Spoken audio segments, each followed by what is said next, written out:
1989 1989 में जब चुनाव हुए तो कांग्रेस को बहुमत नहीं मिला, मैंने बताया। राजीव गांधी को पूर्ण बहुमत नहीं मिला और राजीव गांधी ने सरकार नहीं बनाई गठबंधन से। जनता दल जो पार्टी थी उसने बाकी पार्टियों के सहयोग से, जिसमें बीजेपी भी शामिल थी और चंद्रशेखर थे जनता दल के, इन लोगों ने, देवीलाल थे, इन लोगों ने सरकार बनाई जिसको नेशनल फ्रंट की सरकार बोलते हैं, तीसरा फ्रंट, ठीक है, नेशनल फ्रंट की सरकार बनाई गई। और विश्वनाथ प्रताप सिंह क्या बने, भारत के प्रधानमंत्री 1989 में प्रधानमंत्री बन गए। वीपी सिंह की जो कार्यकाल है, लगभग 1 साल का कार्यकाल जो है, वो इस एक वजह से जाना जाता है और वो था कि इन्होंने मंडल कमीशन की सिफारिशों को लागू किया। अब अच्छा, ये चीज़ समझनी बहुत ज़रूरी है कि क्या मंडल कमीशन था। जब मोरारजी देसाई की सरकार थी भारत में तो 1989 1979 में मंडल कमीशन एक बनाया गया था। बीपी मंडल उसके अध्यक्ष थे, इसीलिए उनके नाम से मंडल कमीशन जाना जाता है। मंडल कमीशन का काम क्या था कि भारत में जो पिछड़ा वर्ग के लोग हैं, ओबीसी लोग हैं, उनकी स्थिति की जांच करने के लिए बनाया गया था कि उनकी स्थिति में कैसे सुधार किया जाए। बीपी सिंह ने क्या किया, विश्वनाथ प्रताप सिंह ने क्या किया, उस मंडल कमीशन की सिफारिशों को लागू कर दिया। मंडल कमीशन की सिफारिशों में जो सबसे बड़ी बात थी कि भारत में 27% आरक्षण पिछड़ा वर्ग को दे दिया गया और ये आरक्षण मिलते ही भारत में बवाल शुरू हो गया। क्योंकि देखो, एससी और एसटी को आरक्षण तो संविधान में मिला हुआ था, लेकिन जो पिछड़ा वर्ग का आरक्षण था वो भी 27% वो दिया गया। तो जैसे ये हुआ, उत्तर भारत में एक तरीके से आंदोलन, पॉलिटिक्स बिल्कुल गर्म आ गई और आंदोलन शुरू हो गया। जो सवर्ण क्लासेस थी, जनरल कैटेगरीज थी, उन्होंने आंदोलन शुरू कर दिया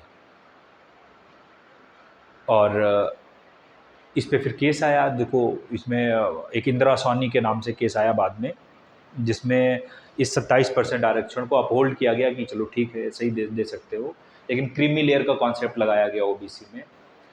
10% आरक्षण इसमें इसी टाइम पे जनरल कैटेगरी को भी दिया गया था, वो सुप्रीम कोर्ट ने इंदिरा सोनी केस में हटा दिया, रद्द कर दिया। तो एक तरीके से कहा जाता है कि जो आरक्षण वाला पेंडोरा बॉक्स था वो वीपी सिंह की सरकार ने खोल दिया, 27% आरक्षण देके। और भारत में सिर्फ नौकरियों में नहीं, पॉलिटिक्स भी बदल गई और कास्ट बेस्ड पॉलिटिक्स की शुरुआत हो गई।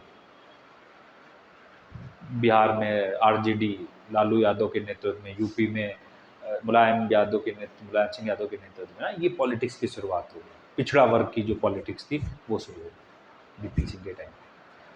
दूसरा, एक बहुत बड़ी घटना हुई वीपी सिंह के कार्यकाल में, और वो कार्यकाल में क्या हुआ कि भारत में एक तरीके से मिलिटेंसी की भी शुरुआत हो गई। टेररिज्म उस टाइम तक कश्मीर में नहीं फैला हुआ था और ये वही समय था, 90 का दशक शुरू होने वाला था हमारा, जब जो यूएसएसआर था, रूस, सोवियत यूनियन, उसका विघटन हो गया 1991 में।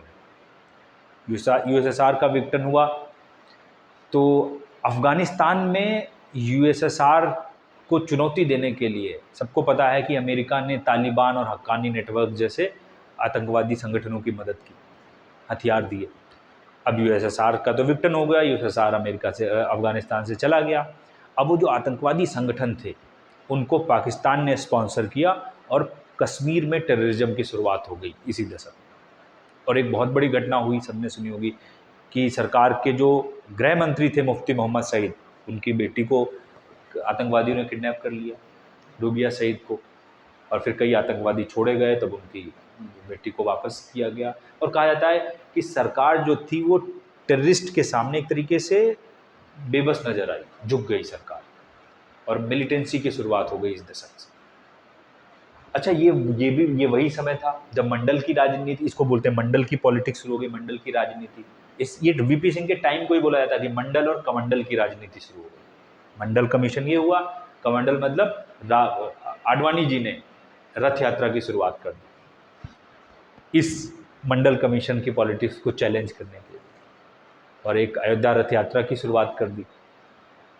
और रथ यात्रा जब शुरू हुई तो हिंदुओं को पूरा मोबिलाइज किया गया, राम मंदिर के नाम पर संगठन हुआ। आडवाणी जी का रथ बिहार में लालू यादव ने रोका। और फिर जब ऐसा हुआ तो बीजेपी ने एक आरोप लगाया कि वीपी सिंह की जो सरकार है वो हिंदुओं के खिलाफ है, वो मंदिर बनवाना नहीं चाहती, और बीजेपी ने अपना समर्थन वापस ले लिया। वीपी सिंह की सरकार, विश्वनाथ प्रताप सिंह की नेशनल फ्रंट की सरकार गिर गई तुरंत 1 साल के अंदर।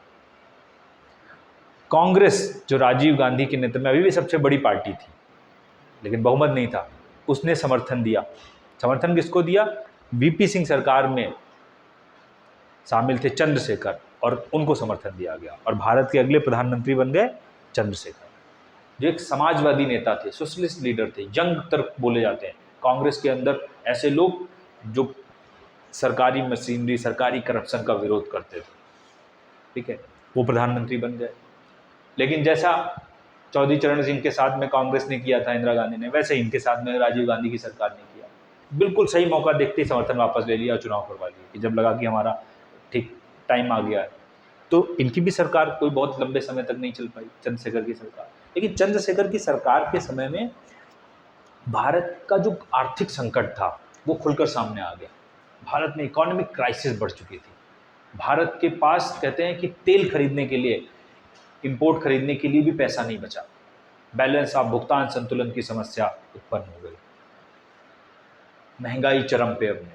तो कहते हैं चंद्रशेखर ने कुछ रिफॉर्म की शुरुआत की, जैसे उन्होंने डॉक्टर मनमोहन सिंह को अपना आर्थिक सलाहकार, इकोनॉमिक्स एडवाइजर नियुक्त किया। चंद्रशेखर के समय में ही भारत को बड़ा, भारत की प्रतिष्ठा को गिराने वाला काम हुआ आर्थिक सुधारों में, कि भारत को अपना सोना तक गिरवी रखना पड़ गया इंपोर्ट आयात करने के लिए, ठीक है। 47 टन सोना भारत ने गिरवी रखा बैंक ऑफ इंग्लैंड में, स्विट्जरलैंड में, तब जाके भारत को पैसा मिला। तो एक बड़ी आर्थिक संकट का दौर था। और उसी बीच में मैंने बताया कि राजीव गांधी चुनाव की तैयारी कर ही रहे थे, बाहर से समर्थन दे रखा था चंद्रशेखर सरकार को। और जब अपना चुनाव यात्रा कर ही रहे थे तो तमिलनाडु में 21 मई 1991 को क्या हुआ?